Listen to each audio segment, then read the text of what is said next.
The grand hall fell silent the moment those tiny feet crossed the threshold.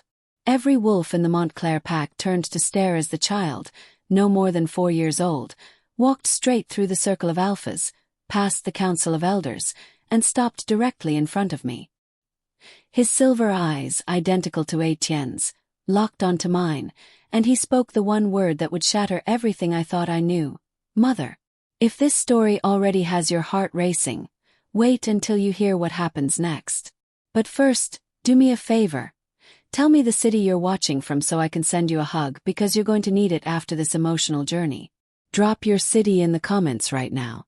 Now, let me take you back to where this impossible moment began, because nothing about my life with Étienne Montclair had prepared me for the truth that little boy carried in his blood.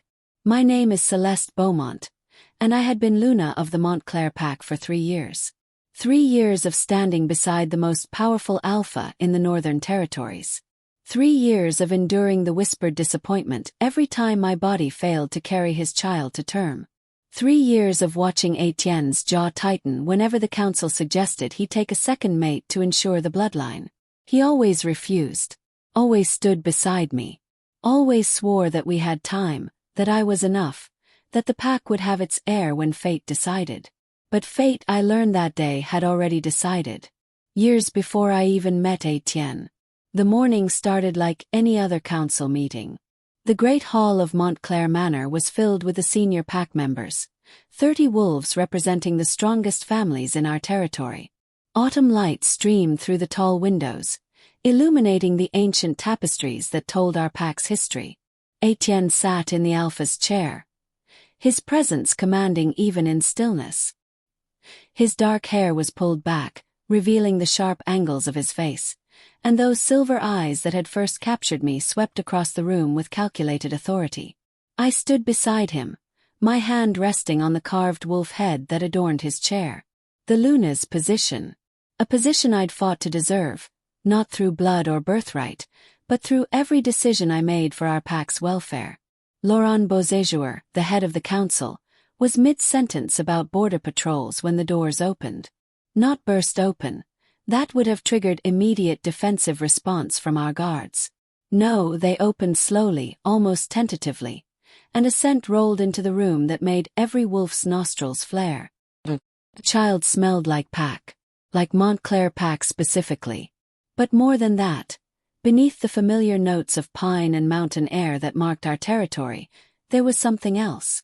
Something that made my wolf stir with recognition, even though I'd never encountered this child before.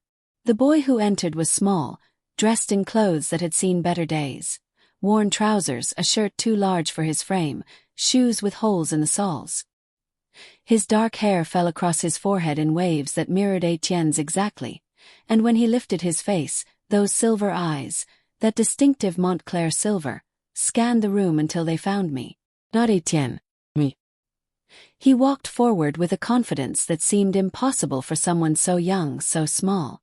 The wolves parted for him automatically, their confusion evident in the way they glanced at each other, at Étienne, at me. Questions hung unspoken in the air. Who is this child? Why does he smell like pack? Why isn't anyone stopping him? But no one did stop him. Something about his presence demanded witness. He walked until he stood directly before me, tilted his head back to meet my eyes, and spoke in a voice clear enough for every supernatural ear in that room to hear. Mother. The word hung in the air like a blade. I felt my heart stop. Actually stop. Then restart with a painful lurch that made me grip the chair tighter. My wolf surged forward, confused, protective, drawn to this child in ways that made no sense. 'Cause I would have known. Wouldn't I? If I had somehow carried a child, given birth, lost those memories, I would have known. Mother, he said again, this time reaching for my hand. The room erupted. Not with violence but with voices. Everyone speaking at once, demanding explanations. But I couldn't hear them. All I could hear was the thundering of my own pulse and the single thought screaming through my mind. This is impossible. Étienne rose from his chair. The movement cut through the chaos like a knife, and silence fell instantly. He descended the 2 steps from the dais. his eyes fixed on the child with an intensity that would have made grown wolves submit. But the boy didn't flinch. He looked up at the Alpha with those matching silver eyes and smiled. "Papa," he said simply. "I found her. Just like you told me to." The world tilted. Étienne's face had gone absolutely blank. That terrible emptiness that meant his mind was working at speeds that would leave others behind. His gaze moved from the boy to me and back again, and I saw something flash through his eyes. Not recognition. Not guilt. Something worse. Fear. Étienne Montclair, the Alpha who had never shown fear in battle, in politics, in any challenge to his authority. He was afraid. And that fear confirmed what my heart was already screaming. This child was telling the truth. Somehow, impossibly, this boy was connected to both of us in ways that defied everything I knew about my own life. Laurent stepped forward, his voice cutting through my spiraling thoughts. "Alpha Étienne, explain this. Who is this child?" But Étienne wasn't looking at Laurent. He was staring at me, and in his eyes I saw something that made my blood run cold. He didn't know. The most powerful Alpha in the North, the man who controlled information networks that stretched across 3 territories, who knew every secret worth knowing. He was as blindsided as I was. His name, a female voice called from the doorway, is Marcelin. Marcelin Montclair. And he is exactly who he claims to be. Everyone turned. Standing in the entrance was a woman I'd never seen before. Tall, elegant, with auburn hair and eyes that held centuries of knowledge. She wore the traditional robes of a pack seer, marked with symbols that identified her as belonging to the Archambault family, the oldest bloodline of seers in the Northern Territories. "Vivian," Étienne breathed, and there was history in the way he said her name. Complicated history. The seer, Vivian Archambault, walked into the hall with measured steps. "Hello, Étienne. It's been 6 years? 7. You've avoided my visions quite successfully since the last time we spoke. But some futures refuse to be ignored." She came to stand beside Marcelin, placing a protective hand on his shoulder. The boy leaned into her touch, and I felt a spike of something sharp and possessive in my chest. My wolf snarled. That should be my hand on his shoulder. If he's calling me mother, I should be the one protecting him. But how could I protect him from a truth I didn't understand? "Someone explain," I said, and my voice came out stronger than I felt. Vivian's gaze swept over me with assessment. "Céleste Beaumont. I've seen you in visions for years, though we've never met. You deserve the truth." She paused, seeming to weigh her words. But truth is complicated when it involves magic that predates the current pack laws. Étienne's voice was deadly quiet. "What did you do, Vivian?" "Nothing you didn't ask for," she replied calmly. 7 years ago, you came to my family desperate for a vision. You just lost your brother Alexander in the border wars. Your father was dying of silver poisoning. The pack needed assurance of a future, and you needed to know if the Montclair line would survive. I remembered hearing about that time. It was before I joined the pack, when Étienne was barely 23 and facing the possibility of losing everything. The story said he'd spent months consulting every seer and oracle in the territories. "I showed you a vision," Vivian continued. "A future where the pack thrived, where the Montclair line produced an heir who would unite the Northern Territories. But I also showed you the cost. The heir would come through complicated circumstances, through magic and sacrifice, through a bond that defied conventional understanding." "What kind of bond?" Laurent demanded, but Étienne raised a hand to silence him. "Keep talking, Vivian. You asked me if there was any way to guarantee that future. Any spell or ritual that could ensure the heir would be born." The seer's expression remained neutral, but there was something almost apologetic in her eyes. "I told you about an ancient magic. A soul-binding ritual that had been forbidden for centuries because of its complexity. It would tie your future heir to the woman who would one day be your true mate, even if you hadn't met her yet. The child would be born of your bloodline, carried by magic itself until the time came for him to enter the world fully." My legs felt weak. This wasn't possible. Magic couldn't work like that, could it? The ritual required 3 things, Vivian went on. Your blood. Your mate's essence, which I gathered from the threads of fate itself, from the woman who was destined to be your Luna. And a vessel to carry the child through the in-between years. She gestured to herself. I served as that vessel. For 3 years I carried Marcelin in a state of suspended time, neither fully born nor unborn. When the moment came that you and Céleste were bonded, when she became Luna of this pack, the spell completed itself. Marcelin was born into the world, fully formed at 4 years old, carrying the memories and instincts he would need to find his way home. The hall was so silent I could hear my own heartbeat.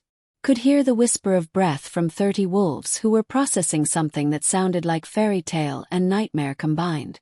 You're telling me, I said slowly, that this child is mine. Biologically mine.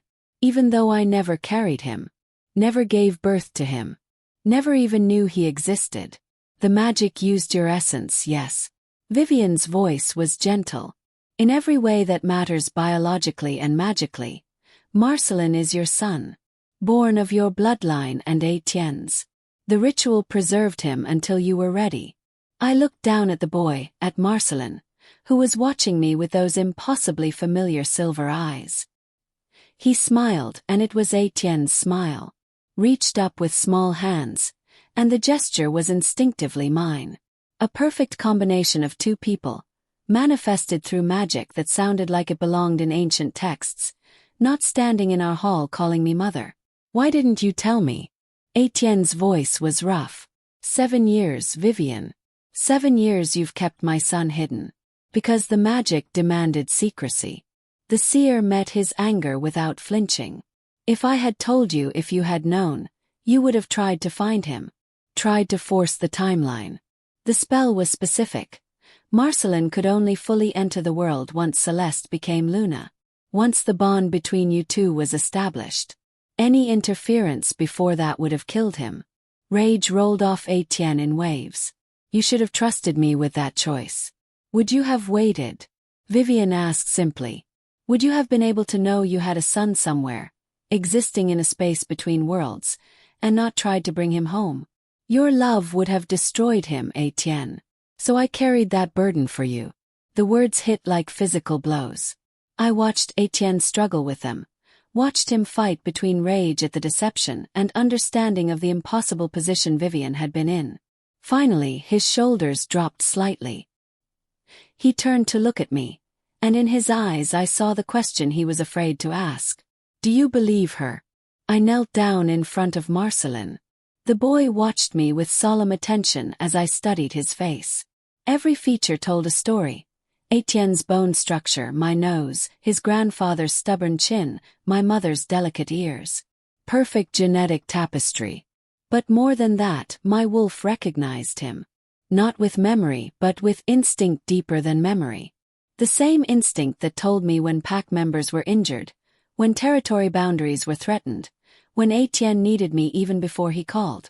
This was pack. This was blood. This was mine. I reached out slowly, giving him every chance to pull away. But Marcelin stepped forward instead, into my arms, wrapping his small hands around my neck with the confidence of a child who'd never doubted he'd be welcomed home. He smelled like pine and mountain air, like Montclair territory, like he'd always belonged here. And underneath that, something uniquely his own, herbs and river water and morning dew. The scent imprinted itself on my soul with an intensity that made my eyes burn. Hello, Marcelin, I whispered against his hair. I'm so sorry I didn't know to look for you. That's okay, Mama. He pulled back to look at me, and his smile was radiant. Vivian said you would need time. But I knew you'd love me when we finally met. I saw it in my dreams. My throat closed around words I couldn't speak. Instead, I pulled him close again and looked up at Étienne. Our eyes met across the space, and in that moment, we had an entire conversation without words. This is real. This is our son. Everything we thought we knew about our life together was incomplete. We have to protect him. We have to figure out what this means for the pack. And underneath all of that, we have a son. Against every odd, every loss, every moment of grief when my body failed to carry a child, We have a son. Étienne knelt beside us, and Marcelin immediately reached for him, wanting both parents. The three of us stayed like that, on the floor of the great hall, while the entire pack council watched. It should have felt vulnerable. Should have felt like weakness to show such emotion before the pack. But as Étienne's hand covered mine where we both held our son, I felt only strength. Laurent cleared his throat. Alpha, the council needs answers. If this child is truly your heir, if this magic seer Archibald describes is real, there will be questions, challenges. The other packs will want proof. Then we'll give them proof. Étienne's voice carried absolute authority. We'll call for a formal bloodline verification. The ancient ceremony with pack elders and seers from all the northern territories. If anyone doubts Marcelin is my son, our son, they'll have their evidence. And if the ceremony proves what Vivian claims, another council member asked, what then? A child born through forbidden magic might not be accepted as legitimate heir by the traditional families. Étienne rose, bringing Marcelin with him. Our son perched on his hip like he'd done it 1,000 times before, comfortable and confident. Then the traditional families can challenge my decision, and I'll handle them the way I handle all challenges to my authority. He looked at each council member in turn. But understand this, Marcelin is my heir. The circumstances of his birth don't change his bloodline. If anything, a child born through magic this powerful, this precise, proves the strength of the Montclair legacy. I stood as well, and immediately Marcelin reached for me. We arranged him between us, each of us holding him, presenting a united front. When I spoke, my voice carried the authority I'd earned as Luna. Marcelin is my son. I felt his presence in my soul the moment I saw him. Whatever magic brought him to us, he is Pac. He is Montclair. And anyone who threatens him answers to me. The council members exchanged glances. Some looked convinced, others skeptical. But all of them recognized the shift that had just occurred. The pack hierarchy had expanded by one small silver-eyed boy, and nothing would be the same. Vivian, who had been standing quietly during this exchange, stepped forward again. There's something else you need to know. The ritual that created Marcelin, it didn't just bind him to your bloodlines. It also gave him gifts, abilities that manifest in children born of powerful magic. He's been having visions since he was old enough to speak. Seeing possible futures like my family's gift, but stronger, more specific. Marcelin nodded seriously. I saw Mama, he told Étienne. I saw her standing beside you, and I knew I had to find her.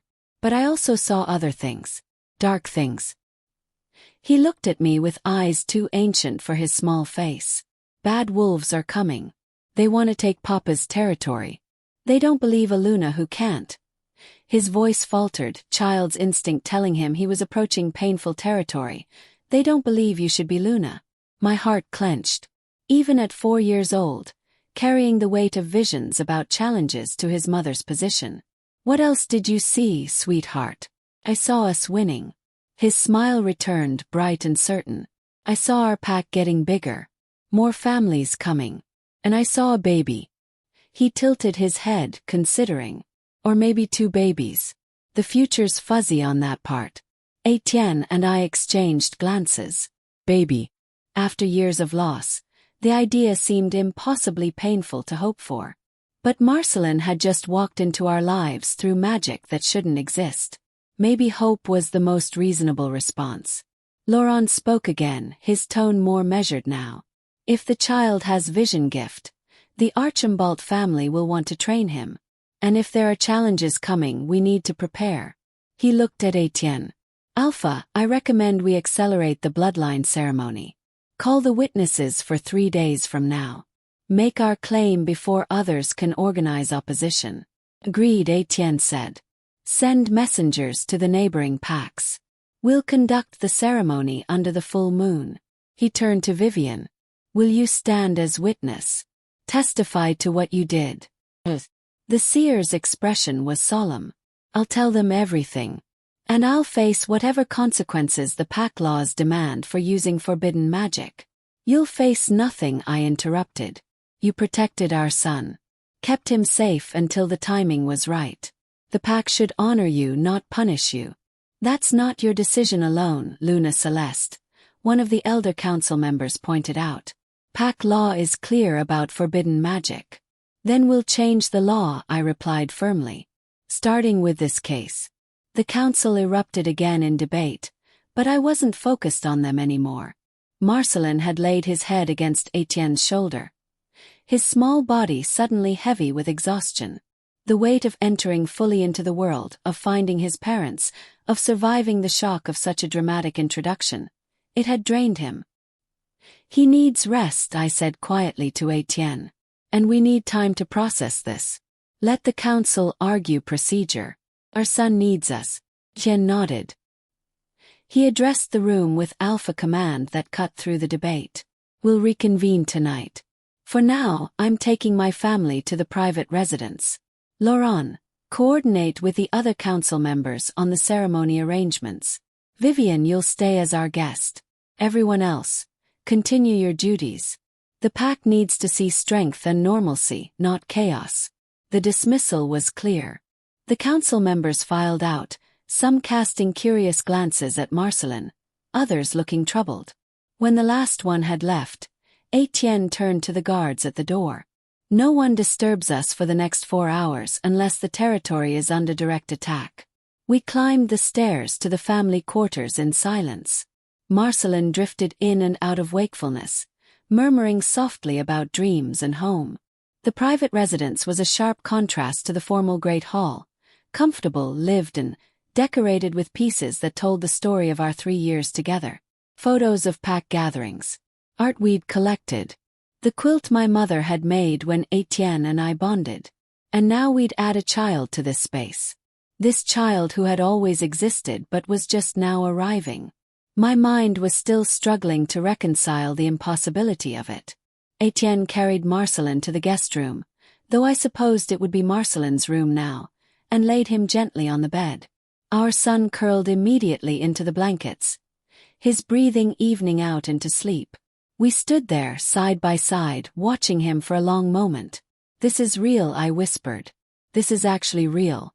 Étienne's hand found mine. His fingers were shaking slightly, the only outward sign of how deeply this had affected him. 7 years, he said quietly. I asked Vivian for a vision 7 years ago, and she showed me a future with an heir. But she never told me the heir was already being created. That somewhere our son was waiting to be born. The devastation in his voice nearly broke me. He was thinking of all the time lost. All the moments he could have known, could have protected, could have loved. I turned to face him, bringing our joined hands up between us. Étienne, look at me. When his silver eyes met mine, I saw the same fear I'd felt in the hall. The fear that this miracle came with a cost. We didn't lose time with him. Marcelin existed in a space where time didn't pass the same way. Vivian said he was born fully at 4 years old, but those weren't years of consciousness. He wasn't waiting and wondering why we didn't come. The magic protected him from that pain. How do you know? 'Cause my wolf knows. I pressed his hand against my chest, over my heart. From the moment I saw him, she recognized him. Not as a stranger, but as someone who's always been part of us. The magic didn't steal our son. It preserved him until we were ready. Until I was strong enough to be Luna. Until we were solid enough to protect him. Étienne pulled me close, wrapping me in his arms with desperate intensity. I failed you, he said against my hair. Every loss, every time your body couldn't carry a child to term. I thought it was random cruelty. Fate being merciless. But what if it was connected to this? What if the magic that created Marcelin somehow prevented other pregnancies? I hadn't thought of that. The idea sent ice through my veins. 4 miscarriages in 3 years. 4 times I'd hoped, only to have that hope crushed. 4 times I'd seen the disappointment in the pack elder's eyes. Heard the whispers about whether I was fit to be Luna if I couldn't produce an heir. What if none of those losses were natural? What if they were the cost of Marcelin's existence? The rage that swept through me was primal. I pulled back to look at Étienne. If that's true, if Vivian's magic caused those miscarriages. We don't know that, he interrupted gently. And we won't until we ask her directly. But Celeste, even if it's true, what would you have chosen? If you'd known the cost up front. The question hung between us, terrible in its clarity. Would I trade those 4 losses for the child sleeping in the next room? Would I endure that grief again, knowing it led to Marcelin? Yes, I whispered. 1,000 times yes. Etienne's eyes shone with unshed tears. So would I. Whatever the cost, whatever the pain, he's worth it. Our son is worth it. We stood in the doorway of Marcelin's new room, holding each other and watching the steady rise and fall of his chest. Outside, the pack was undoubtedly buzzing with speculation. The council was probably still debating the legitimacy of his claim. And somewhere in the Northern Territories, wolves who coveted Etienne's power were likely hearing rumors and planning their challenges. But in that moment, none of it mattered. We had our son. Against impossible odds, through magic that defied understanding, we had the family we'd dreamed of. The next 3 days passed in a blur of preparation and revelation. Vivian stayed true to her word, sitting with Etienne and me for hours as she explained every detail of the ritual she'd performed 7 years ago. The components she'd used, Etienne's blood willingly given, essence pulled from the threads of my fate before I'd even met him, herbs and crystals aligned with Montclair bloodline magic. The words she'd spoken, in languages older than the current pack structures. The 3 years she'd carried Marcelin in a state between worlds, feeling him grow not physically but spiritually. His consciousness developing in dreams and visions. Sounded like fairy tale. Like the kind of magic that existed in stories pack elders told cubs. Not in the modern world of territorial politics and pack alliances. But the evidence of its reality slept soundly each night in the room next to ours. Woke each morning calling me Mama with absolute confidence. Marcelin adapted to pack life with surprising ease. Or perhaps not surprising. Vivian had prepared him well. He knew the names of major pack members before meeting them. Knew the layout of Montclair Manor like he'd lived here his whole short life. Knew protocol and courtesy that most 4-year-olds couldn't master. But he was still a child. Still needed reassurance during thunderstorms. Still wanted bedtime stories and morning cuddles. Still got tired and cranky before dinner. The juxtaposition of ancient wisdom in his eyes and childish delight when he discovered the kitchens kept fresh cookies made my heart ache with love so fierce it felt like drowning. Etienne was transformed. The alpha who commanded respect through strength and calculated decision-making became someone softer in Marcelin's presence. I'd catch them together in quiet moments. Etienne teaching him chess, Marcelin showing him drawings of his visions, both of them laughing over some private joke. Father and son learning each other with intensity that spoke to years of unconscious longing finally fulfilled. On the second day, Marcelin asked me about the 4 babies who hadn't made it.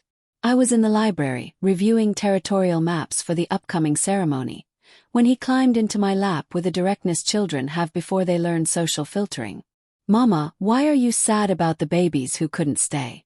The question hit like a physical blow. I set down the maps carefully, buying time. How do you know about that? I saw it, he said simply. In my dreams. 4 little lights that tried to come but couldn't. They make you sad. I wrapped my arms around him, holding him close. Yes, I admitted. Before you came to us I was pregnant 4 times. But my body couldn't keep the babies.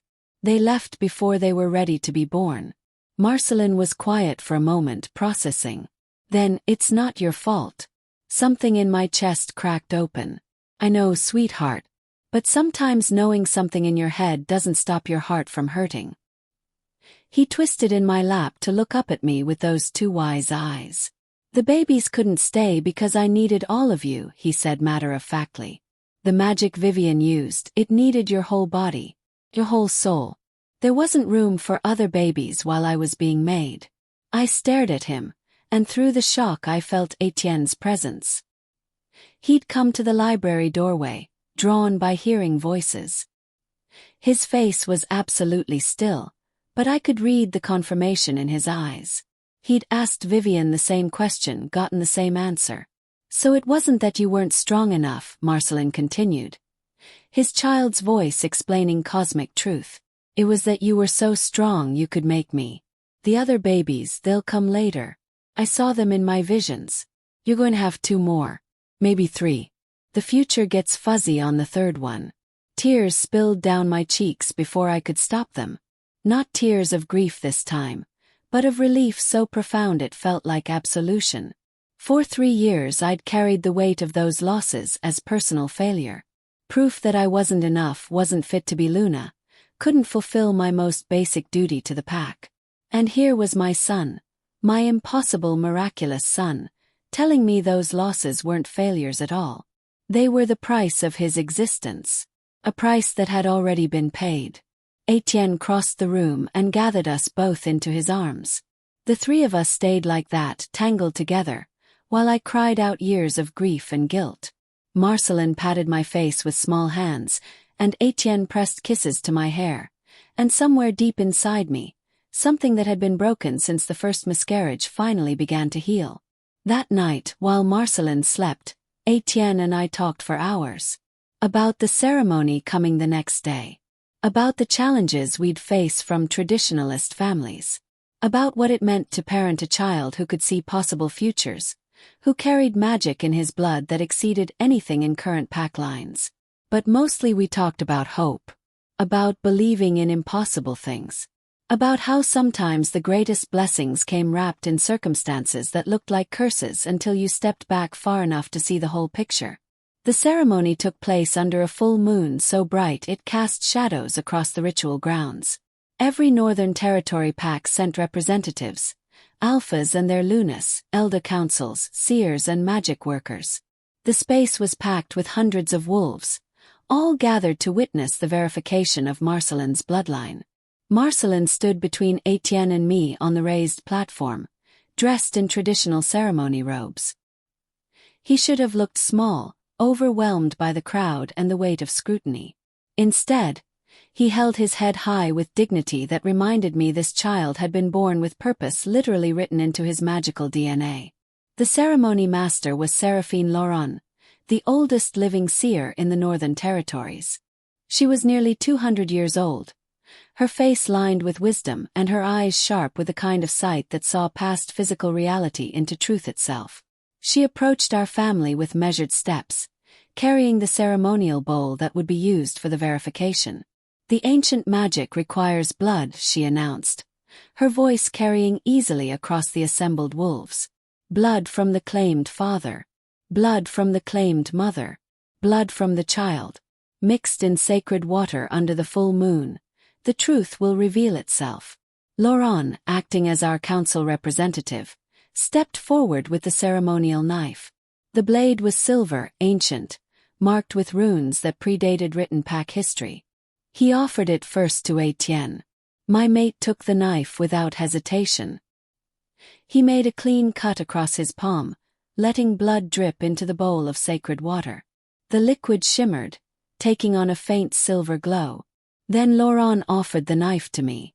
I met his eyes as I took it. Laurent, who had questioned my fitness as Luna more than once. Who had suggested Étienne take a second mate. Who had doubted me in 1,000 small ways over 3 years. I let him see my certainty as I cut my own palm and added my blood to the water. The shimmer intensified, turning from silver to gold. Finally, Laurent knelt before Marcelin. The boy held out his small hand with trust that made my throat tight.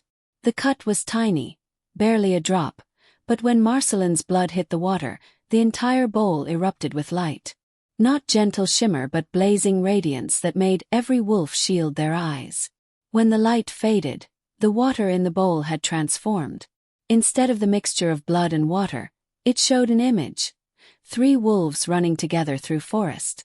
2 large wolves, one dark and one pale, flanking a smaller silver wolf between them.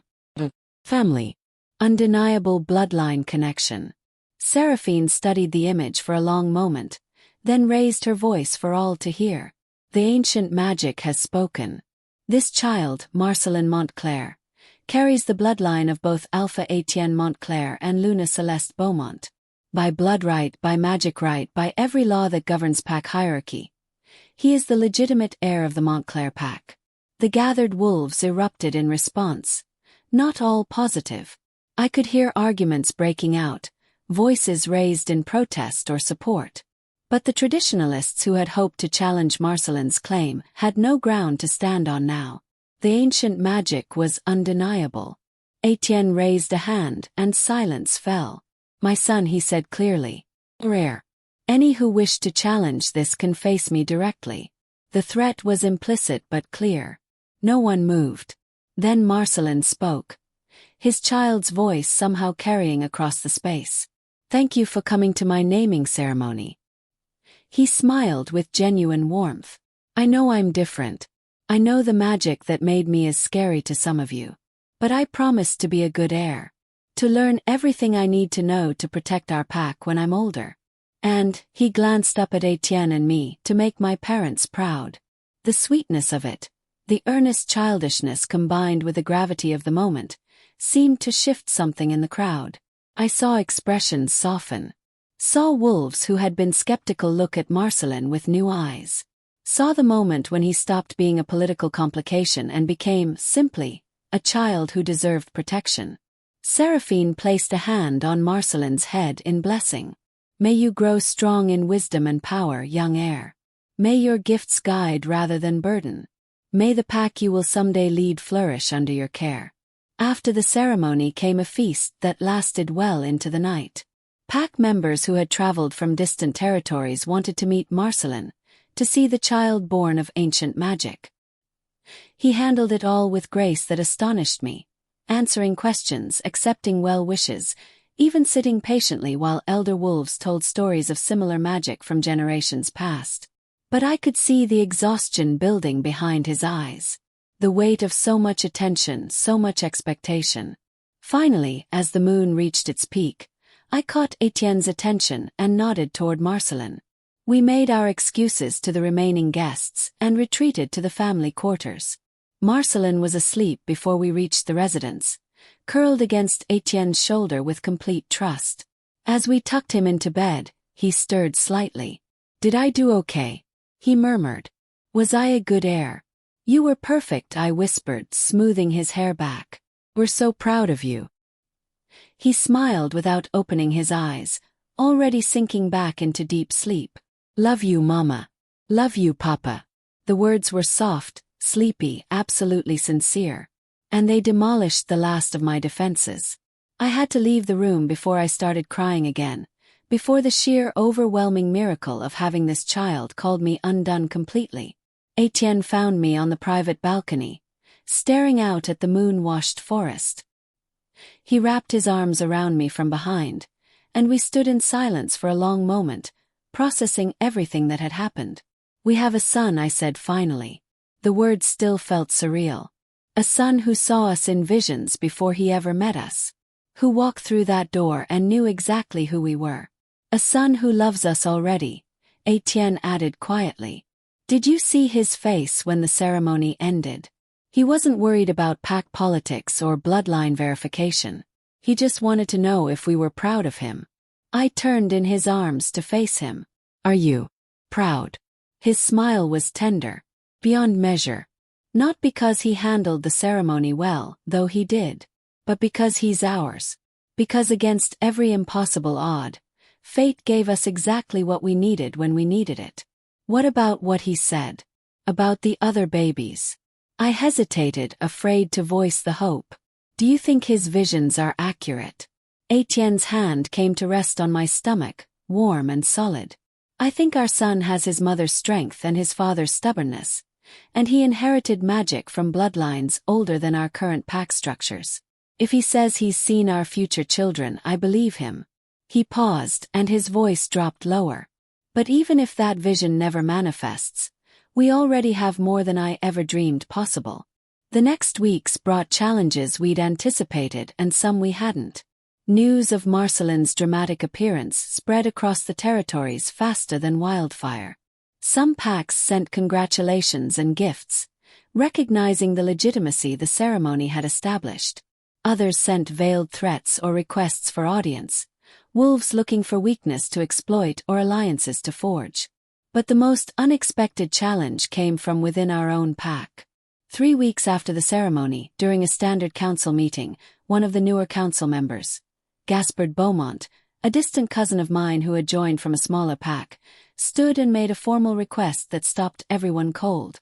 Alpha Étienne Luna Céleste, I request permission to challenge the succession laws. The room went deathly silent. Étienne's eyes narrowed dangerously. Explain. Gaspard, to his credit, didn't flinch. I'm not challenging Marcelin's bloodline. The ceremony proved his legitimacy. But I am questioning whether an heir born through forbidden magic should automatically supersede the traditional line of succession. He gestured to Étienne's younger sister, Marguerite, who sat in the corner looking supremely uncomfortable. You have a sister of pure Montclair blood. If something happened to you before Marcelin comes of age, shouldn't the pack consider whether a fully grown, traditionally born alpha is better suited to lead than a child who exists because of magic we don't fully understand? Marguerite stood immediately. I didn't ask for this challenge, brother. Gaspard speaks without my approval. I know, Étienne said calmly, but his alpha power was radiating through the room in waves that made lesser wolves' knees tremble. But he raises a point that others are thinking. Better to address it now. He turned his full attention to Gaspard. You want the pack to choose between my sister and my son as potential heirs. On what grounds? Concern for pack stability, or concern for your own position? The accusation was clear. Gaspard was newly elevated to the council, brought in specifically because he had ties to both the Beaumont and Montclair families. If Marguerite became alpha, his position would be significantly strengthened. I stand by my concern, Gaspard replied stiffly. A child heir, even one with gifts, is vulnerable. And magic that rewrites natural law. Natural law, I interrupted, standing from my place beside Étienne, didn't account for the survival of pack bloodlines when war and silver poisoning threatened to eliminate entire families. Natural law didn't save this pack when Étienne's father was dying and his brother was already dead. The magic that created Marcelin may be ancient, but it was born of necessity, of survival. Are we really going to punish our heir for being the answer to prayers we didn't know how to voice? The words rang through the hall, and I saw several council members nodding in agreement. But Gaspard wasn't finished. I'm not suggesting punishment, Luna. I'm suggesting prudence. What happens when other packs learn they can use forbidden magic to create heirs? What happens when the traditional bloodlines mean nothing because anyone with enough power and the right seer can manufacture an heir? That's enough, Marguerite's voice cut through the tension. She stepped forward, and though she was smaller than Étienne, she carried herself with the same commanding presence. You speak of concerns, Gaspard, but what I hear is fear. Fear that the old ways are changing. Fear that magic and bloodline can coexist. Fear that a child who can see the future might be a better leader than any of us with our limited mortal sight. She turned to address the full council. I have no desire to challenge my nephew's claim. Marcelin is Montclair. He's pack. And more than that. He's the future we chose when my brother asked the seers for hope 7 years ago. To reject him now would be to reject the very survival we prayed for. The council erupted in debate. But I wasn't listening anymore. Because Marcelin had appeared in the doorway. He shouldn't have been there, should have been with his tutors, and his small face was pale with distress. I crossed to him immediately, kneeling to his level. What's wrong, sweetheart? The bad wolves, he whispered, loud enough that the enhanced hearing of every person in that room caught it. They're coming sooner than I thought. 3 days. Maybe 4. And they're going to use what Gaspard said. They're going to say I'm not real. Étienne was beside us in an instant. Who's coming, Marcelin? What did you see? The boy's silver eyes were unfocused, lost in vision. Alpha Theodore from the Western Territories. He's bringing 12 of his strongest wolves. They're going to challenge you for leadership of the Northern Territories, and they're going to say, his voice broke, they're going to say Mama and I are fake. That you made us up because you're weak. Rage poured off Étienne in tangible waves, But his voice stayed gentle for our son. I'm not weak, and neither are you. Neither is your mother. Let them come. We'll show them exactly how real we are. But Marcelin was shaking now, tears streaming down his face. In my vision, people get hurt. People. They attack during the gathering dinner, when everyone's together. They have silver weapons. And he looked at me with such fear, they try to take Mama. To prove you can't protect your Luna.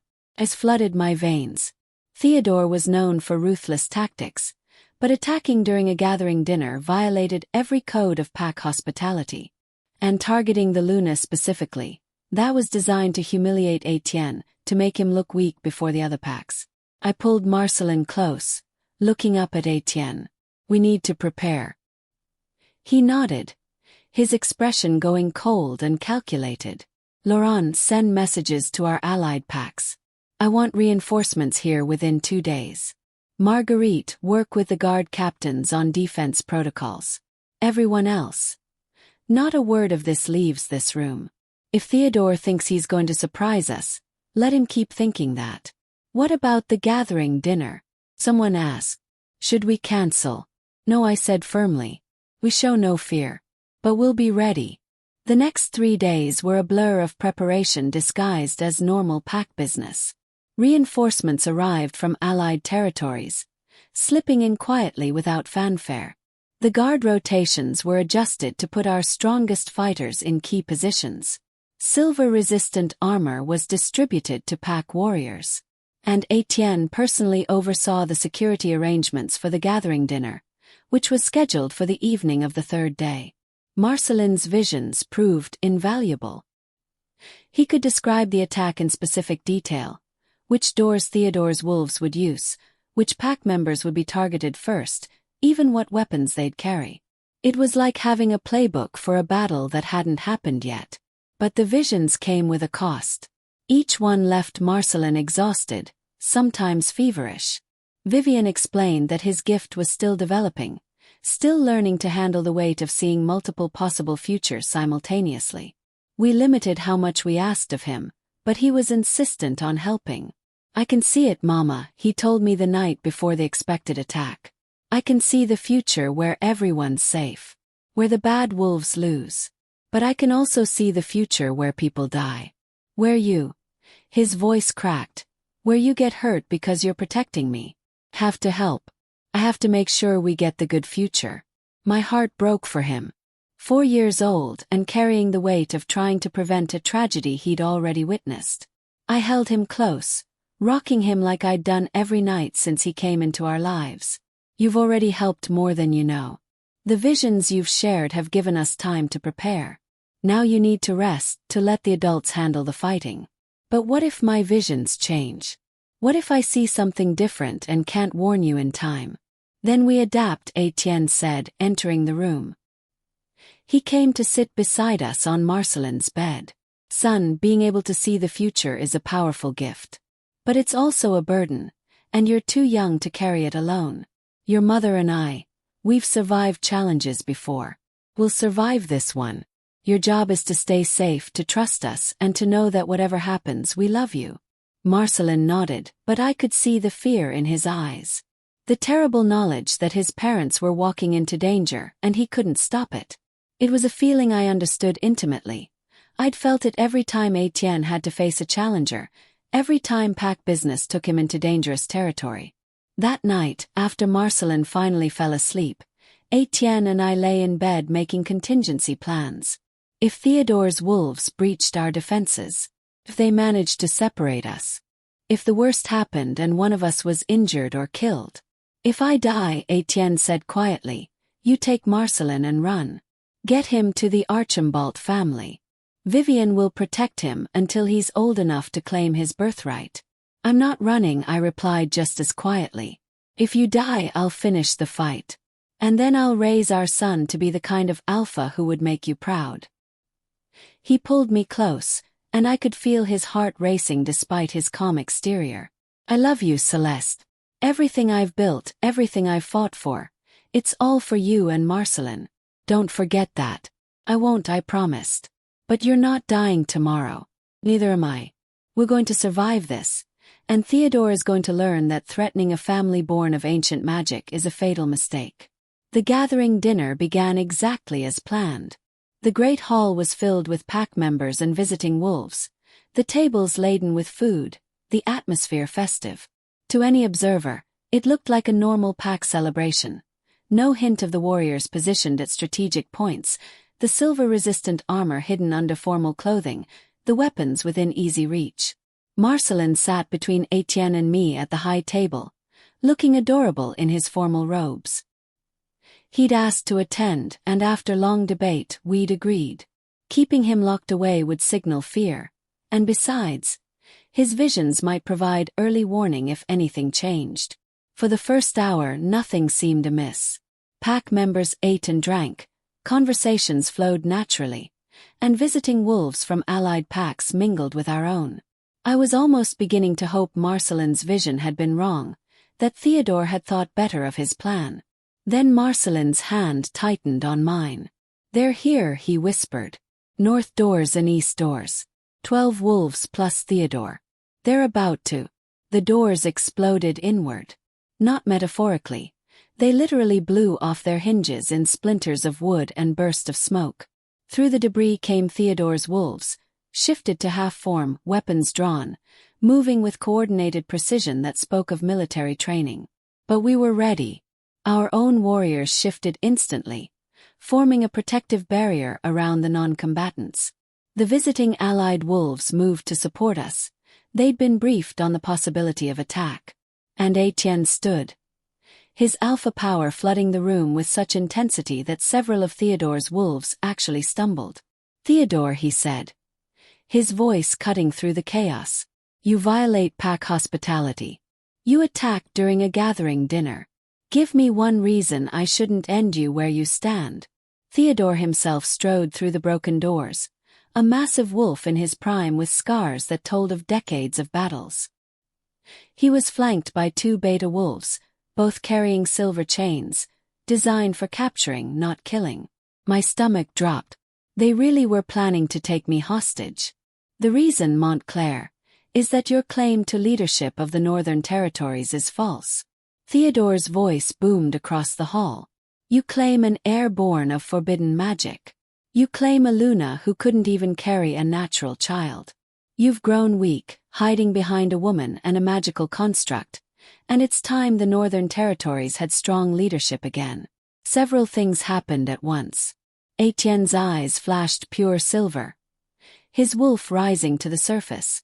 Marcelin let out a small cry of distress, and I felt my own wolf surge forward with protective fury so intense it made my vision blur red at the edges. I stood, and when I spoke, my voice carried Luna command that made every wolf in that room, ally and enemy alike, freeze. "You call me weak because I couldn't carry a natural child. I survived 4 miscarriages and stood beside my alpha through every challenge to our pack. You call my son a construct. He carries bloodline magic older than your entire family tree, and he has more wisdom in his 4 years than you've gained in your lifetime. And you call my mate weak for loving us. The strongest wolves are the ones who fight for what they love, not what they want to take." The words rang with power I didn't entirely understand, something deeper than just Luna authority, something that made the air itself shimmer with energy. Theodore sneered. "Pretty speech. But words don't win battles." He gestured to his wolves. "Take the Luna. Kill anyone who interferes. Prove to Montclair that he can't protect what's his." The battle that followed was brutal and brief. Theodore's wolves were strong, but they were outnumbered and outmaneuvered. Our warriors knew the terrain, knew each other's fighting styles, and most importantly, knew exactly what to expect because Marcelin had already shown us this fight. But knowing the future didn't make it painless. I saw pack members I knew, wolves I'd stood beside for 3 years, take injuries defending our home.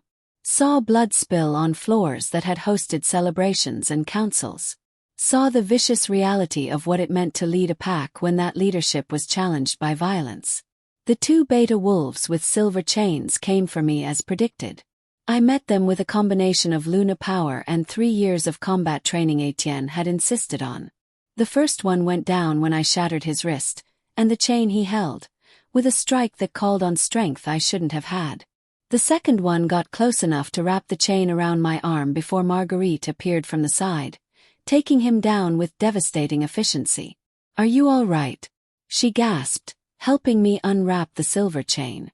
The metal had burned through my sleeve, leaving angry red marks on my skin. "I'll live," I replied. "Where's Marcelin?" "Safe with Vivian," she assured me. "Your seer friend got him out the moment the doors blew." Relief flooded through me, immediately followed by concern for Étienne. I scanned the chaos and found him locked in combat with Theodore himself. Both alphas were half-shifted, moving with supernatural speed and strength, trading blows that would have killed normal wolves. Theodore was bigger, more experienced, scarred from decades of challenges. But Étienne fought with something more powerful than experience. He fought with absolute purpose. Every strike was aimed to protect, to defend, to end the threat to his family and pack. When Étienne finally got the opening he needed, Theodore overextended on a lunge, leaving his side exposed. He didn't hesitate. The strike was precise and devastating, catching Theodore in the ribs with enough force to crack bone and send the larger wolf crashing into the wall.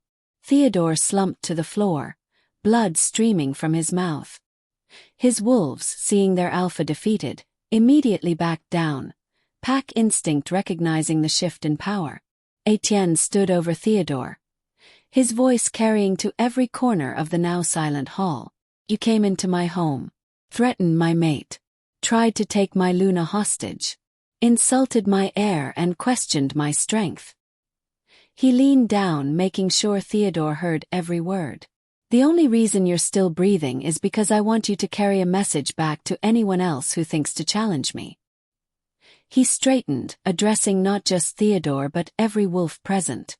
"The Montclair pack stands strong. Our heir is legitimate, born of magic and bloodline both. Our Luna is powerful beyond your understanding. And anyone who threatens what's mine will face the same fate, defeated, humiliated, and sent home with their tail between their legs." The pack erupted in howls of approval, our wolves and visiting allies alike. The sound was primal, victorious, a declaration of unity and strength. But I wasn't focused on the political implications. I was scanning the hall for casualties, counting pack members, making sure everyone I cared about was still standing. Marguerite caught my eye and nodded. She was handling the wounded. Laurent was organizing cleanup.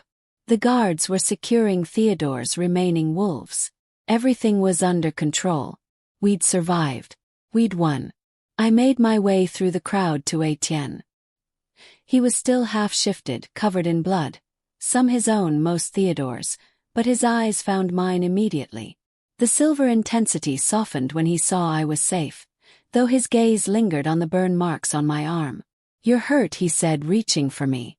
"So are you," I replied, taking his hand. "We'll heal." He pulled me close despite the blood and chaos, despite the dozens of witnesses and the defeated enemy Alpha being dragged from the hall. In that moment, with his arms around me and our pack safe, everything else faded to background noise. Until a small voice cut through it all. "Mama. Mpa." We turned to see Marcelin running into the hall, Vivian following close behind with apologies on her lips. She tried to keep him in the safe room, but our son had other ideas. Marcelin crashed into us, and we both dropped to our knees to hold him. He was crying, tears of relief and residual fear, but also smiling. "The good future," he sobbed against my shoulder. "We got the good future. Everyone's okay. Everyone's safe."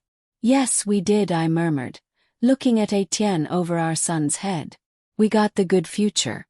The aftermath of Theodore's attack brought unexpected benefits. News spread quickly through the territories. Not just that the Montclair pack had defended itself successfully, but that we'd done so with advanced knowledge provided by an heir who could see the future. Instead of making Marcelin seem like a weakness to be exploited, his gifts became a source of respect and, among some packs, fear. Who wanted to challenge an alpha whose heir could predict their moves before they made them? Who wanted to threaten a pack that had access to visions showing possible outcomes of every decision? Within weeks, 3 smaller packs requested to join our territory, seeking the protection and stability that came with Montclair leadership. 2 long-standing border disputes with neighboring territories were resolved in our favor, the opposing alphas suddenly very interested in maintaining good relations. And the council members who had questioned Marcelin's legitimacy, including Gaspard, fell conspicuously silent. But the greatest change was internal. The pack that had been fractured by doubt and whispered concerns about succession became unified in ways I'd never seen before. Marcelin wasn't just tolerated as heir. He was beloved. Pack members went out of their way to interact with him, to hear his thoughts, to include him in pack activities despite his young age. I watched him flourish under the attention. Watched him grow from the solemn too-wise child who'd walked through our doors into someone who could be both seer and 4-year-old boy. He had training sessions with Vivian to develop his gifts. Lessons with Laurent on pack history and politics. Combat training adapted for his small size with Marguerite. And every evening, time with Étienne and me where he was simply our son. Playing games, telling stories, being loved. 3 months after Theodore's attack, on a quiet evening when the 3 of us were in the family quarters, Marcelin looked up from the picture he was drawing and made an announcement that stopped my heart. "Mama, you should see the healer tomorrow." I set down the book I was reading. "Why, sweetheart? Am I getting sick?" "No," he said with a smile that was pure joy. "You're getting pregnant." The room went absolutely silent. Étienne's hand, which had been idly running through my hair, went still. I couldn't breathe, couldn't think, couldn't process what I'd just heard. Marcelin, oblivious to the bombshell he'd just dropped, continued coloring. "It's a girl. She's got Papa's eyes and your smile. And she's going to be really loud." His nose wrinkled. "All the visions of her involve lots of crying." "Are you sure?" Étienne's voice was barely a whisper. Our son looked up, confused by the question. "Course I'm sure. Can see her. She's right," he pointed at my stomach there. "Just starting. Mama probably can't feel her yet, but she's there." He tilted his head, that faraway look entering his eyes that meant he was seeing beyond the present. "And in 2 years there's going to be a boy. He's quieter than the girl. Likes books like Mama. And then maybe another one after that, but that future's still fuzzy." I was crying. Couldn't help it. After years of loss, after accepting that Marcelin might be our only child, after learning to be grateful for the miracle we'd been given. Here was my son, telling me that the family we'd dreamed of was growing. That my body, which had failed me so many times, was succeeding. Étienne pulled me into his arms, and I felt him shaking. With joy or relief or disbelief, I couldn't tell. Maybe all 3. When we'd composed ourselves enough to speak, I looked at Marcelin. "How long have you known?" "Few days," he admitted. "But the vision needed to be clear before I told you. Sometimes futures change, and I didn't want to make you sad if this one changed." "It won't change," Étienne said firmly. "This future is happening." His hand splayed across my stomach. Still flat, no sign of the life supposedly growing there. "Our daughter is happening." The next morning I visited the pack healer. She confirmed what Marcelin had seen. I was barely 2 weeks pregnant, too early for most tests, but her magic could sense the spark of new life. She looked at me with wonder when I explained that our 4-year-old son had known before I did. "His gift is extraordinary," she said softly. "To see life that small, that new. Most seers can't do that. Your son isn't just seeing possible futures. He's seeing truth itself." The pregnancy was announced to the pack a month later, after the healer confirmed everything was progressing normally. The celebration that followed was unlike anything I'd experienced. Not just because the pack was genuinely happy for us, but because there was no undercurrent of doubt or whisper of concern. Marcelin's visions had proven reliable. If he said his sister was coming, then she was coming. And she did. 38 weeks later, I gave birth to a healthy, loud baby girl we named Celestine. After me, and after the heavens that had blessed us with children born of magic and faith. She had Étienne's silver eyes and my auburn hair and Marcelin's stubborn determination to make her needs known immediately and at maximum volume. Marcelin was utterly enchanted with his sister, despite complaining about the crying. He'd sit beside her bassinet for hours, telling her stories about the futures he saw for her, describing the wolf she'd become and the pack she'd help lead. It was beautiful and bizarre in equal measure, a 4-year-old explaining destiny to a newborn. True to his vision, 2 years later I gave birth to a son we named Alexander, after Étienne's brother. He was quieter, more contemplative, and developed an early love of books that made my heart sing. And 3 years after that, I delivered another daughter, Seraphine, completing our family in ways we'd never dared to hope for. But through it all, Marcelin remained special. Not because we loved him more, we loved all our children fiercely, but because he'd been first. Because he'd walked through those doors and called me mother when I had no children. Because he'd been the promise of hope when we'd thought hope was lost. Because his existence had rewritten the rules of what was possible. On Marcelin's 7th birthday, when he was beginning to look more boy than child, he asked me a question that had clearly been weighing on him. "Mama, do you ever wish I'd come the normal way? That you'd carried me and given birth to me like you did with Celestine and Alexander and Seraphine?" We were in the gardens, just the two of us, watching the sunset paint the sky in shades of gold and rose. I pulled him close, choosing my words carefully. "No," I said honestly. "Because the way you came to us, impossible and magical and completely unexpected, that's who you are. You're the child who defied every rule to exist, who was loved before you were born, who arrived exactly when we were ready to receive you." I kissed the top of his head. Normal would have been wonderful, but what we got was extraordinary. "You are extraordinary." He was quiet for a moment, processing. Then, "I'm glad I found you. In all the futures I saw before I was born, you were always the best mama." My heart cracked open all over again, spilling love so profound it felt like drowning. "And you," I whispered, "were always the best son. The one we needed. The one who made us a family." That night, at the birthday celebration, I watched my children play together. Marcelin teaching Celestine how to sense future visions she was just beginning to experience, Alexander reading stories to baby Seraphine, all of them laughing and arguing and loving each other with the uncomplicated fierceness of siblings. And I watched Étienne watching them, his face soft with wonder at what we'd built together.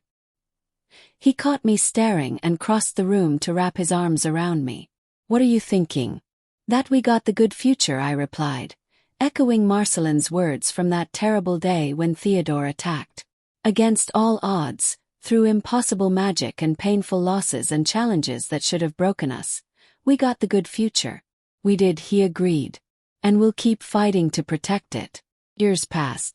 Marcelin grew into his role as heir, his gifts developing into something truly remarkable. By the time he was 12, he could see weeks into possible futures, could sense threats before they materialized, could guide pack decisions with wisdom that surpassed wolves 3 times his age. But he was also still a child, prone to mischief with his siblings, rebellious about lessons he found boring, desperately in love with a girl from the Archambault family who thought he was annoying. Celestine developed gifts similar to her brother's, though hers manifested more in reading emotions and intentions than seeing time. She became the pack's emotional compass, able to sense discord before it became conflict, to feel joy and pain with equal intensity. Alexander showed no particular magical gifts but possessed an analytical mind that made him invaluable in pack politics and strategy. And Seraphine, still too young to know what gifts she'd develop, was already showing signs of powerful alpha presence that made me wonder if she'd challenge Marcelin for leadership someday. The pack flourished. Our territory expanded. Alliances strengthened. The Montclair name became synonymous with stability and strength throughout the northern territories.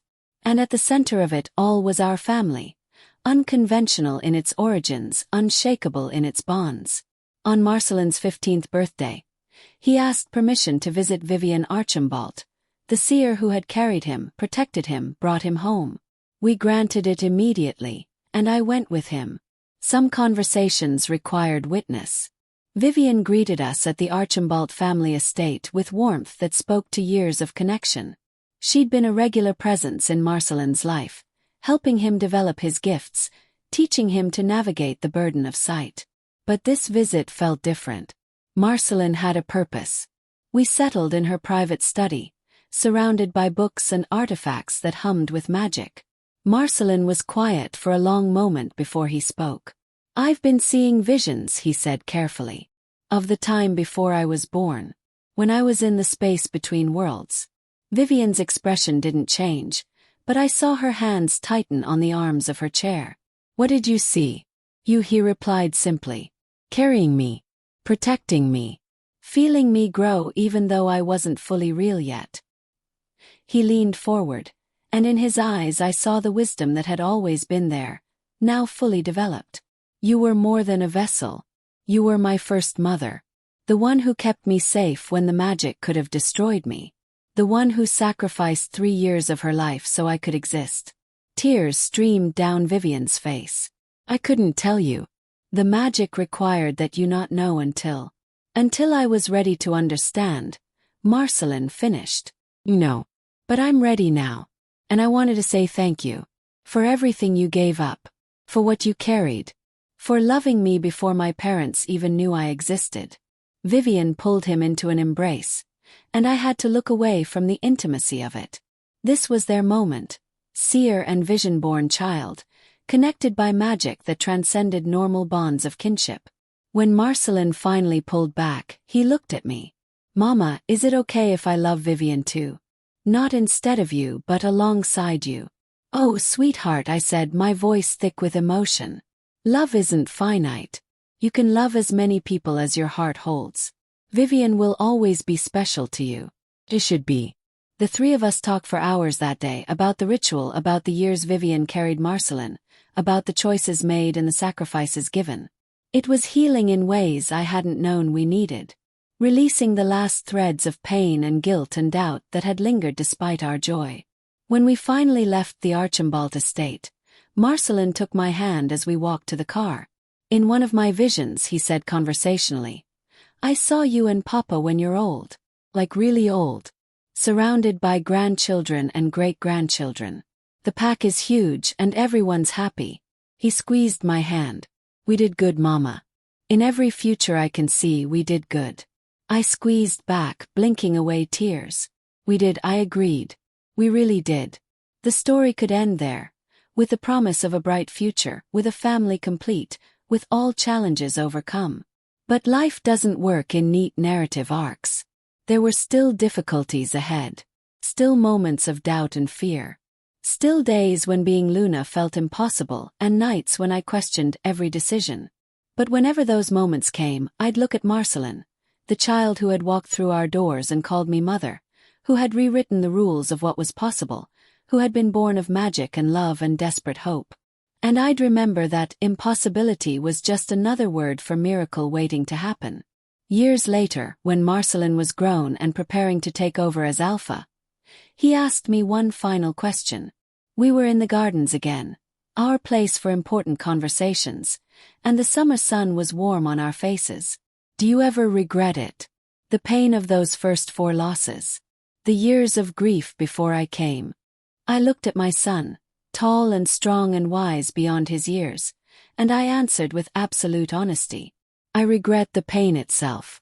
The grief was real, and it hurt in ways I hope you never experience. But regret the path that led to you. Regret the magic that made you possible. Never. You were worth every moment of suffering. Every tear, every loss, every doubt. You were worth all of it." He smiled, and it was still Etienne's smile even though he'd grown into his own face. That's what I needed to hear.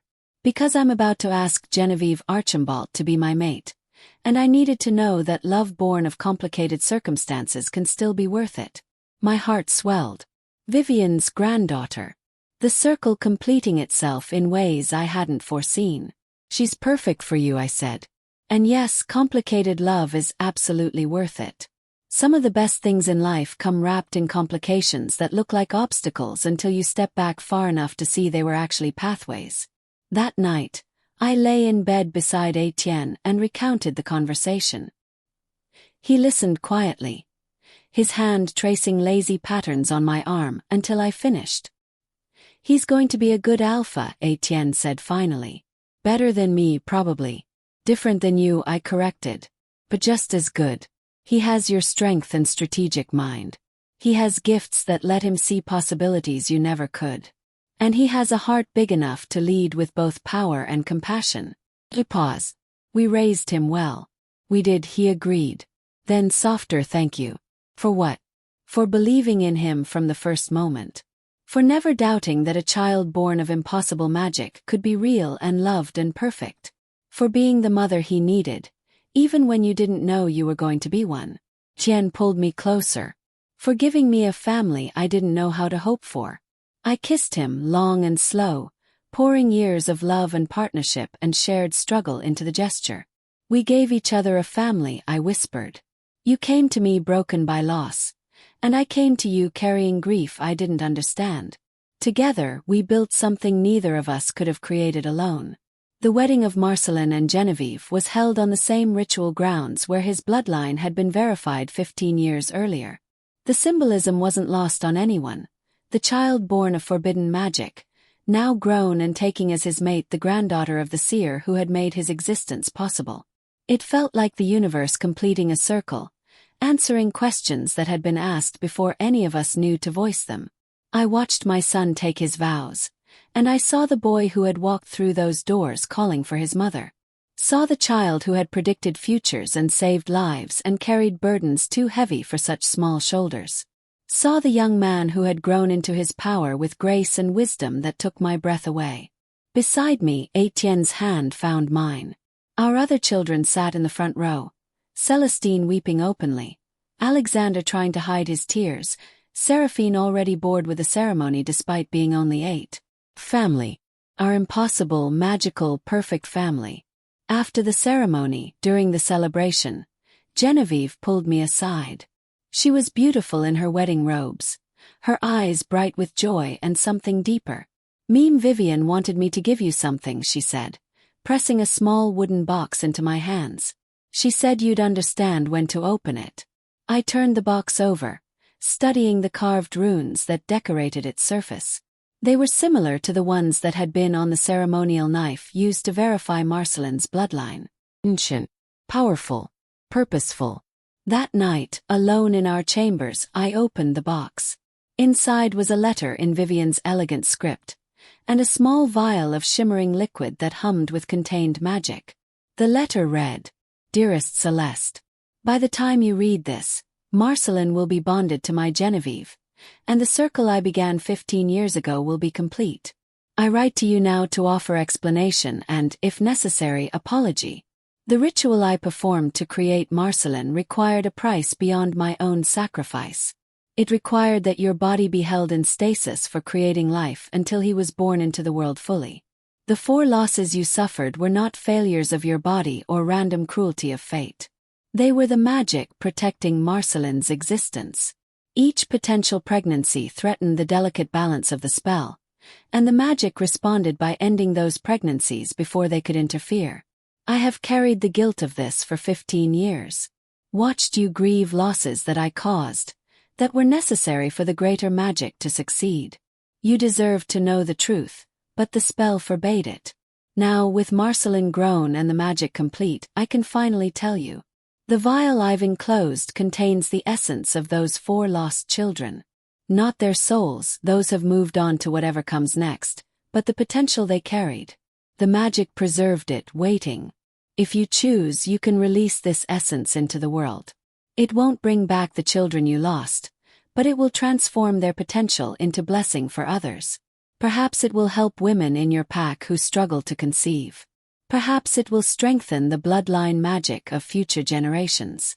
Perhaps it will simply return to the earth and make the forests more vital. The choice is yours. I give you this not as payment for pain.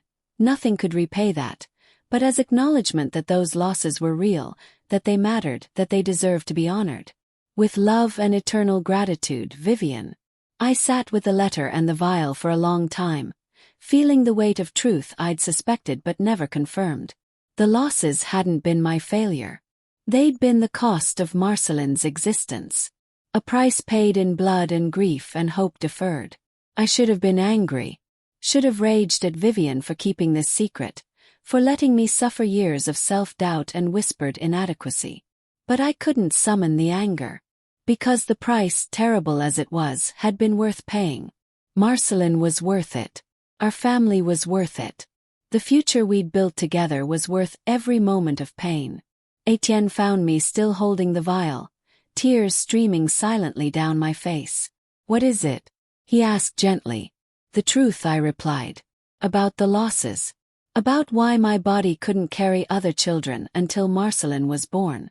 I handed him the letter, watched him read it, saw his jaw tighten with controlled fury. "She should have told us," he said finally. "The magic wouldn't let her," I replied. And honestly, would it have made the grief easier, knowing there was a reason? Knowing we were paying a price for something we didn't even know we'd requested? I looked at the vial, watching the essence swirl and shimmer. "We have a choice now. We can release this magic, transform the pain into blessing." "What do you want to do?" Étienne asked, and in his voice I heard the absolute trust that had always defined our partnership. "Whatever you decide, I'll support." I thought about the 4 children who had never drawn breath. Thought about the grief I'd carried for years. Thought about the pack and the future and the legacy we were building. And I knew what needed to happen. "I want to release it during the spring planting ceremony," I said. "Turn the essence of loss into blessing for new growth. Let those 4 potentials become part of the pack's future, even if not in the way we originally hoped." The spring planting ceremony was held 6 weeks later. It was an ancient tradition, pack members gathering to plant seeds for the summer gardens, to bless the land and ask for abundant harvest. I'd participated in it every year since becoming Luna, but this year felt different. With Étienne beside me and all 4 of our living children watching, I uncorked the vial and poured its contents into the earth. The essence sank into the soil with a shimmer of silver light, spreading outward in waves that made the ground itself seem to glow. "For the children who couldn't stay," I said, my voice carrying to every pack member present. "For the potential that was preserved, waiting for this moment. May their essence bring life and blessing to our pack. May they be remembered not as losses but as the price paid for miracles. May we honor their sacrifice by cherishing the family we've been given." The pack howled in response, not in grief but in acknowledgement. In respect for the complicated path that had led us all here. In recognition that sometimes the greatest blessings came wrapped in the deepest sorrows. Over the following months, something remarkable happened. 3 pack members who had struggled with infertility for years conceived healthy children. The gardens that year produced the most abundant harvest in pack memory. And the forests surrounding Montclair territory seemed to thrive with unusual vitality. Trees growing faster, wildlife flourishing, the very air feeling richer and more alive. Could have been coincidence. Could have been nothing more than good weather and natural cycles. But in my heart I knew better. The essence of those 4 lost potentials had transformed into exactly what Vivian predicted. Blessing and growth and life abundantly given. Marcelin noticed it too. One evening, walking through the thriving gardens with me, he stopped and tilted his head with that faraway look that meant he was seeing beyond the present moment. "They're happy," he said softly. "The ones who couldn't stay. They're part of everything now, the trees and the earth and the pack itself. They're not gone. They're just different than we expected." "How do you know?" I asked, even though I already believed him. "Because I can see them in the futures," he replied. "Not as people but as presence. As blessing woven through everything we build from here forward." He smiled at me, and it was still my son's smile even though he'd grown into his own wisdom. "You made the right choice, Mama. Releasing them instead of holding on. Letting them become something bigger than grief." I pulled him into an embrace. He was taller than me now, but still my child, still the boy who had walked through those doors and changed everything. "You were worth it," I whispered. "Every loss, every tear, every moment of doubt. You were worth all of it. And so were your sisters and brother. And so is the future we're building together." Years continued to pass. Marcelin took over as Alpha when Étienne decided it was time to step back, and he led with the perfect combination of his father's strength and his own unique gifts. Celestine became the pack's chief counselor, using her emotional sight to prevent conflicts and strengthen bonds. Alexander took over management of pack resources and alliances, his strategic mind proving invaluable. And Seraphine, wild, passionate Seraphine, became the head of pack security, her alpha presence channeled into protection rather than leadership. They each found mates, had children of their own, and suddenly the family Étienne and I had started with one impossible child expanded into something vast and beautiful. Grandchildren who carried the genetic legacy of magic and bloodline both. Great-grandchildren who would never know a world where their existence was questioned or doubted. On our 50th wedding anniversary, the pack threw a celebration that lasted 3 days. All 4 of our children were there with their families. Vivian attended, ancient now but still sharp, still powerful. Pack members from across the Northern Territories came to pay respects to the Luna and Alpha who had transformed their world. But the moment I treasured most was quiet, private. Late on the second night, when most of the guests had retired and only family remained, Marcelin asked us all to join him in the gardens. We gathered under the stars, Étienne and me, our 4 children, our dozen grandchildren, our first 2 great-grandchildren. 3 generations of impossible family, born from magic and loss and love that refused to quit. Marcelin stood before us, still carrying the authority of Alpha, but in this moment simply our son. "I've been seeing visions my whole life," he began. "Possible futures, probable outcomes, paths we might take or avoid. But there's one vision that has remained constant through every version of the future I've seen."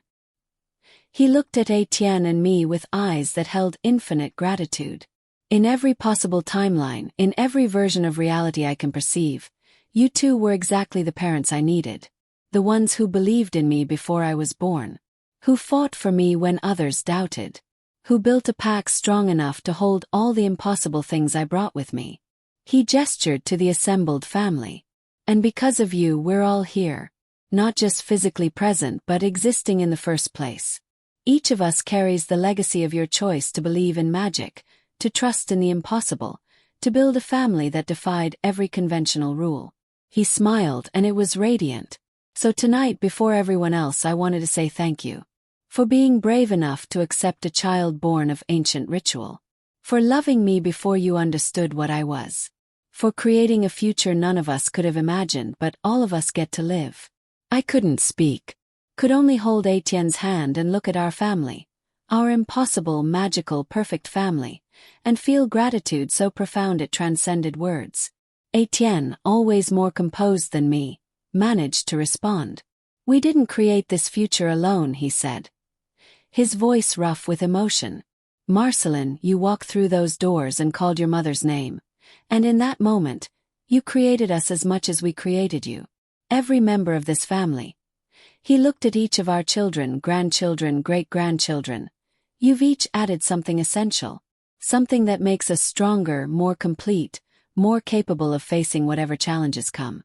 Celestine stepped forward, wiping tears from her face.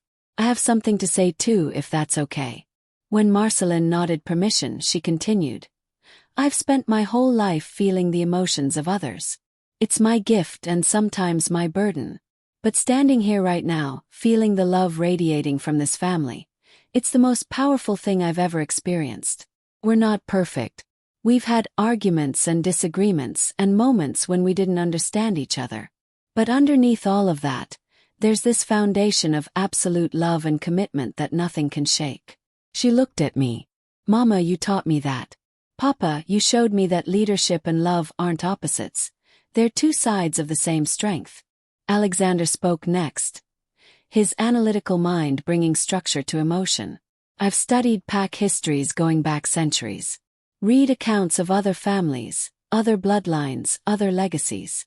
And I can say with certainty that what we have here is unprecedented. Not just because of the magic that started it but because of the choices made afterward. The decision to stand together against challenges. The commitment to growth over tradition when tradition would have limited us. The willingness to rewrite rules that no longer served the pack's best interests." His gaze settled on Étienne. "Papa, you taught me that real power isn't about forcing others to submit. It's about creating conditions where everyone can thrive. Finally, Seraphine, youngest and fiercest, added her voice. You all talk about love and wisdom and leadership, and those things are important. But I want to talk about courage. She looked at me specifically. Mama, you were terrified that day Marcelin walked through those doors. I've heard the story enough times to know. You didn't understand what was happening, didn't know if you could trust what you were feeling. Had no guarantee that claiming him wouldn't destroy everything you'd built. But you did it anyway. You chose love over fear, possibility over safety, and that choice, that moment of courage, created all of this. She gestured to the family. So thank you for being brave enough to take the risk. By the time our children finished speaking, I was openly weeping. Étienne wasn't far behind. His composure finally cracking under the weight of love and gratitude our family offered.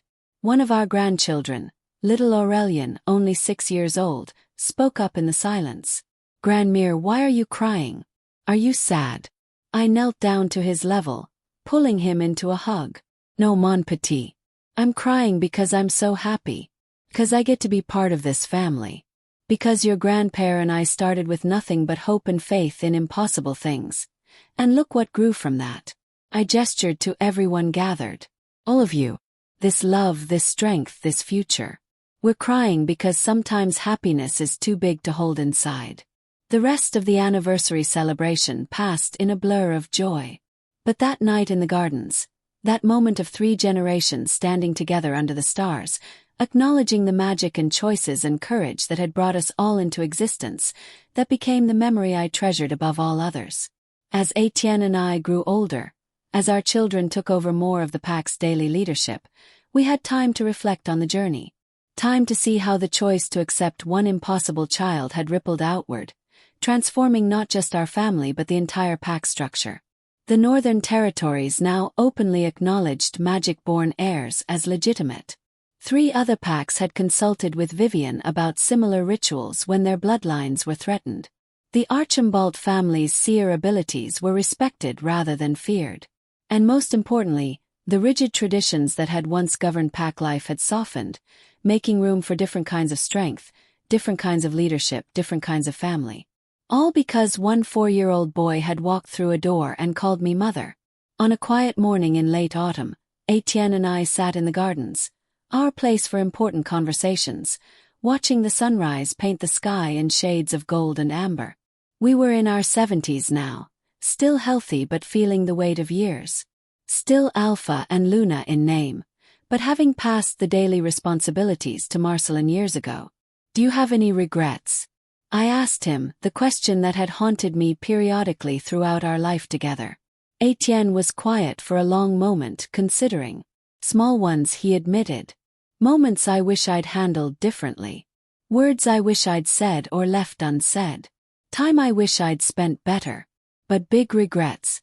Fundamental wishes that things had gone differently. He turned to look at me, and his silver eyes, still sharp despite his age, held nothing but contentment. Well, not a single one. Every choice, every challenge, every impossible moment led us here. To this family, this pack, this life. How could I regret the path that gave me everything I needed? I leaned into him, resting my head on his shoulder the way I'd done thousands of times over 50 years. I love you, I said simply. Thank you for walking this impossible journey with me. His arm came around me, steady and strong. Thank you for being brave enough to love a child you didn't remember creating. For building a family out of magic and faith. For being the Luna this pack needed, even when you doubted you were enough. He kissed the top of my head. You were always enough, Céleste. More than enough. You were exactly what we needed. We sat like that as the sun rose fully, warming the gardens and the pack lands beyond. In the distance, I could hear the sounds of pack life beginning. Children laughing, wolves calling to each other, the normal, beautiful chaos of a thriving community. And I thought about that day 15 years ago when a small boy had walked through the doors of the great hall and spoken one impossible word. Mother. How that single moment had shattered everything I thought I knew and rebuilt it into something infinitely better. Magic was real. Ancient rituals still held power. And sometimes the greatest blessings came disguised as the most impossible situations. All you had to do was be brave enough to say yes when fate offered you miracles wrapped in uncertainty. I said yes that day. Yes to the impossible child. Yes to rewriting the rules. Yes to believing in magic that defied explanation. And that single yes had grown into a family, a legacy, a future that would stretch forward long after Étienne and I were gone. The Alpha swore he had no heir. Until the little boy walked in and called me mother before the pack. And in that moment, that beautiful, terrifying, impossible moment, everything changed. Not just for us but for every generation that would come after. That's the power of saying yes to the impossible. The courage to believe in magic even when it makes no sense. The strength to love even when you don't understand. The faith to trust that sometimes the best futures are the ones we never could have planned. And as I sat in the gardens with my mate, surrounded by the family we'd built from impossible beginnings, I knew with absolute certainty. We got the good future. Against every odd, through every challenge, despite every doubt, we got the very best future. And it all started with one word, spoken by a child who shouldn't have existed but did. Mother.